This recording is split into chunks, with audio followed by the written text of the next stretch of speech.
સક્કરબાગ પ્રાણી સંગ્રહાલય જૂનાગઢ ખાતે ઉનાળાની ઋતુ દરમિયાન વધતા તાપમાન અને તીવ્ર ગરમીથી વન્ય પ્રાણીઓને સુરક્ષિત રાખવા ઝૂ પ્રશાસન દ્વારા વિવિધ જરૂરી પગલાં લેવામાં આવ્યા છે। મુખ્યત્વે માંસાહારી પ્રાણીઓ જેમ કે સિંહ, વાઘ, દીપડા, વરુ અને ઝરખ માટે પાંજરાઓમાં વોટર સ્પ્રિંકલર ચાલુ રાખવામાં આવ્યા છે।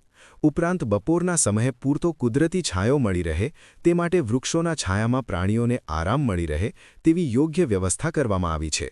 સરીસૃપ વર્ગના પ્રાણીઓ માટે દિવસભર પૂરતો છાંયો મળી રહે તે માટે યોગ્ય વ્યવસ્થા કરવામાં આવી છે।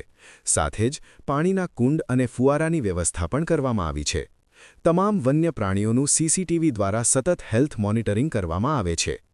પક્ષીઓ માટે વિવિધ પ્રકારના ફુવારા તથા ગ્રીન નેટની વ્યવસ્થા કરવામાં આવી છે।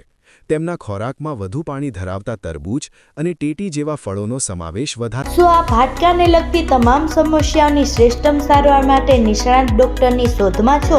તો હવે હાડકાના નિષ્ણાત સર્જન તેમજ વર્ષોના અનુભવી ડોક્ટર અમિત બામણિયા દ્વારા વિનાયક ઓર્થોપેડિક હોસ્પિટલ ખાતે હાડકાના દર્દોનું નિદાન અને સારવાર રહેશે ઉપલબ્ધ।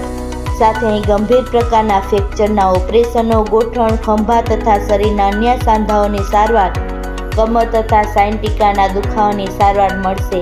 હાડકાના દર્દોની સચોટ સારવાર માટેનું શ્રેષ્ઠતમ સ્થળ Vinayak orthopaedic hospital, Vrindavan complex પાછળ, વેરાવળ રોડ, કેશોદ। એપોઇન્ટમેન્ટ માટે ડિસ્પ્લે પર આપેલા નંબર નોંધી લેશો।